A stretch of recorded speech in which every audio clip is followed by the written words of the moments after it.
Handicapper Steve here, handicapping the racing from Oaklawn Park here on Thursday. It is the 23rd of January 2025. Going to look at the ninth race from Oaklawn, but before I get on to that, remember to please follow me on Twitter at Horse Racing Kid 5 for more selections for race courses around the world, and I mean it around the world.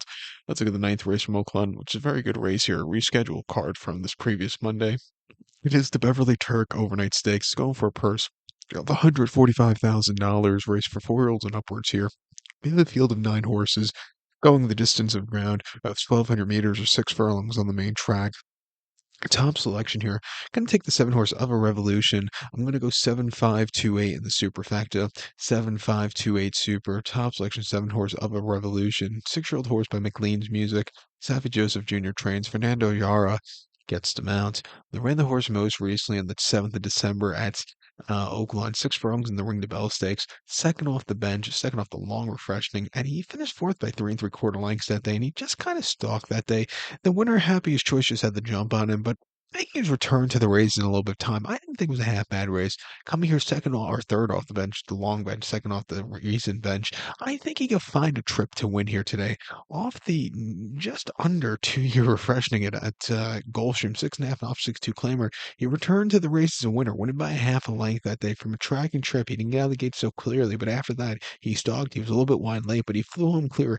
A 92 Beyer, not very bad at all. Definitely like he was in the previous runnings as a 3-year-old in 2022.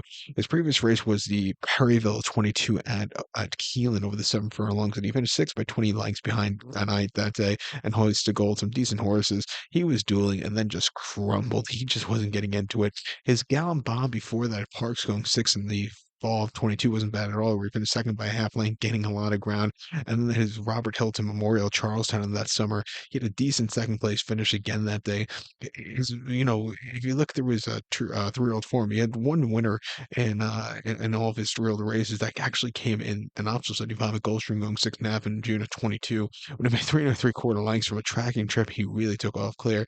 And after that, even in those stakes races over the summer, he wasn't running bad at all. Refreshing against these horses at 4-1, I think he could win. I'm going to use him on the ticket. I think 5 horse Banishing for Carlos Santana and Jacobson could win also. His horse came with a speedy race last time out and an allowance race for 130,000 locally over the 6. Win by 1 1/4 lengths, basically in the front end with a 103 clear best Beyer. This horse freaked. Problem is, Dave Jacobson horses are very hard to bet sometimes. They could be a little inconsistent at times, but this horse's last 2 have been very, very nicely done. Since coming to the new barn, he's improved a lot.